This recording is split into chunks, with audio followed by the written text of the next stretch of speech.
We've examined some of the major issues that Prince George's Police Department has faced throughout the years. But are the problems just an unfortunate reality experienced to some extent by any department? Or as critics suggest, is there something more insidious within Prince George's? Most officials favor the bad apple theory, pointing out that even with the most rigorous of standards, a rotten one will eventually make its way through. There's no doubt that bad apples, do spoil the whole bunch in terms of perception. I mean, that we see over and over again. It's our job as leaders to be really clear about what actually is happening versus just the perception. At the same time, part of a leader's job is to also help manage the perception. Sharon Weidenfeld has spent a career investigating police misconduct cases in Prince George's, usually contracted out by civil attorneys suing police officers.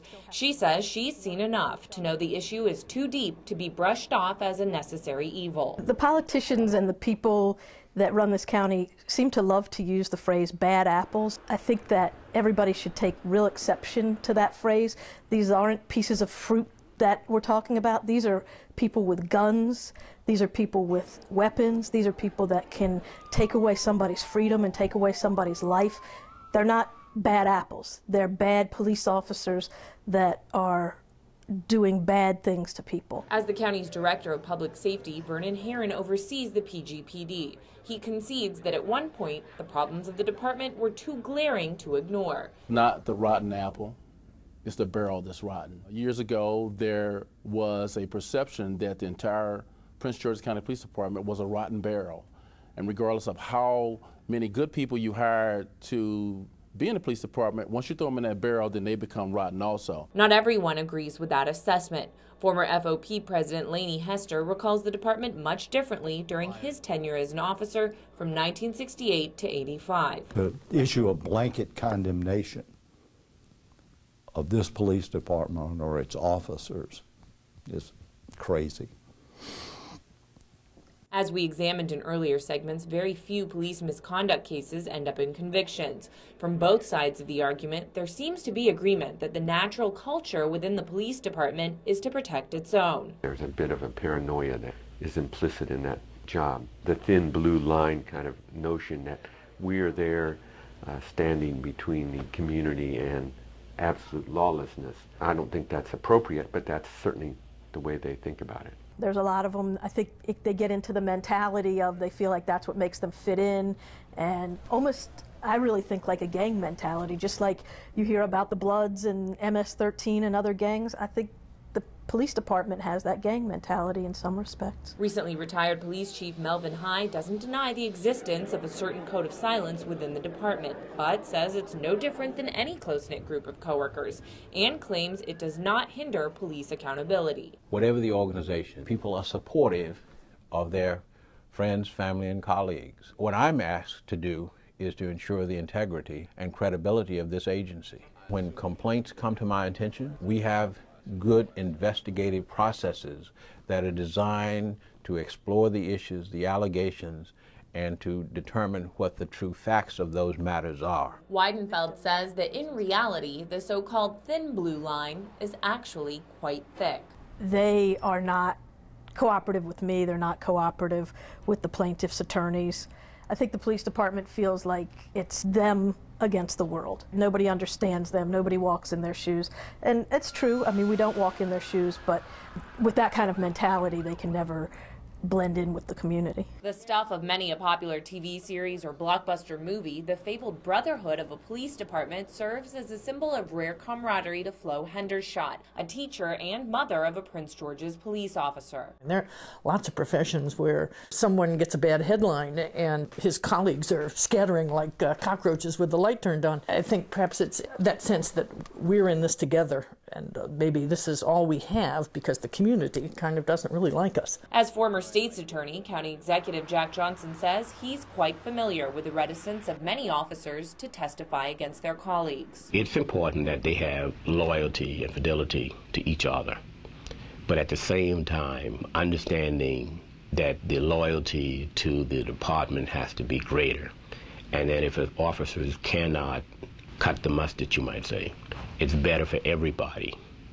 that that person leave the force. Some say the loyalty-first mentality extends beyond the doors of the department. In the late 60s, an alleged death squad supposedly involved not only officers, but the cooperation of county prosecutors as well.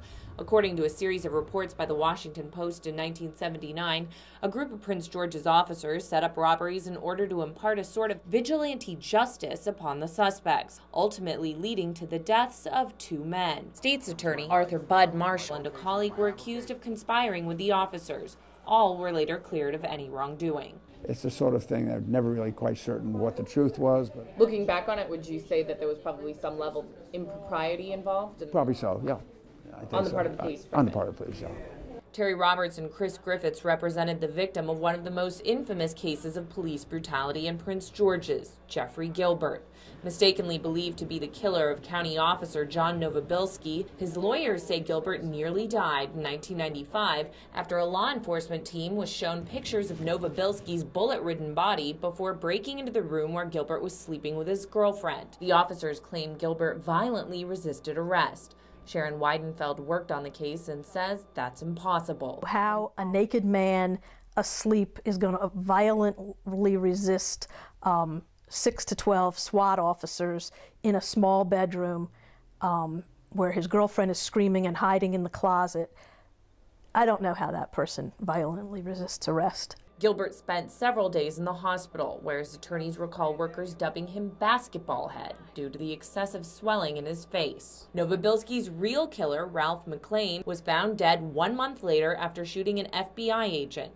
Novobilski's gun was later recovered from McLean's home. Yet, to this day, those close to the case claim many in the department refuse to view Gilbert as an innocent man. Roberts says Gilbert is lucky he survived. It was a horrific beating. It's fair to say he was beat to within an inch of his life. I saw the apartment afterwards look like a murder scene. Although the vast majority of police misconduct allegations end without prosecution, one recent case drew celebration from activist groups along with criticism from the police union. Prince George's officer Stephanie Moore was convicted in 2001 of violating the civil rights of a burglary suspect by allowing her police dog to attack him. She received the maximum 10-year penalty. Moore is currently serving her sentence in a West Virginia prison. Although she declined CTV's request for an interview citing her pending appeal, she did respond with a letter calling her conviction a gross and shocking injustice. Weidenfeld was involved in Moore's case. She says she's not surprised the former officer is now crying foul. She's right. It was something that people did all the time, and she's right that it wouldn't have caused any problem within the department, and that was the whole problem. What she did didn't cause a problem in the department, and that should have caused a problem in the department. Every one of those officers that was putting their dog on somebody, many times handcuffed people, and letting them just, I'm using the word torture because that's what they did. They just let them take gigantic chunks of flesh out of people, and that didn't bother the department. County resident Hazel Lampkin says that attitude cost her son his life. Gregory Allen Cooper was killed in 1999 after several officers fired a total of 66 rounds at him. According to court documents, Cooper was suspected of breaking into an office building along Central Avenue. He was unarmed. Lampkin says even if her son was responsible for the robbery, he didn't deserve to die. I know they have a job to do, but they took my son's life. They killed my son. They murdered him. What else would you call that but murder when you shoot somebody that many times? An unarmed black man. He didn't have a gun. He didn't have a weapon. So what would you call it? They murdered my son. They literally murdered him. They left his 5 children homeless, and they broke his mother's heart. Lampkin recently took in Cooper's young daughter and son, the latter ironically named for something she fears their family will never get. What's that like for you when you're at school and the other kids are talking about their parents? It makes me feel sad. What do you tell other kids if they ask you where your dad is? I really don't tell them.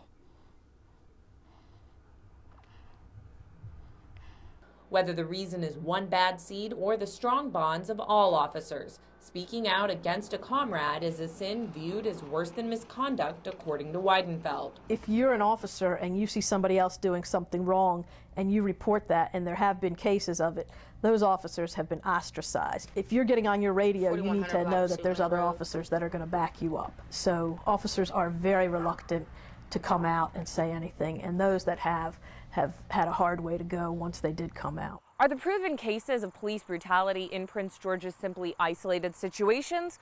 Or as the saying goes, can one bad apple really spoil the bunch? Join us for our next segment where we explore the difficult task of policing the police.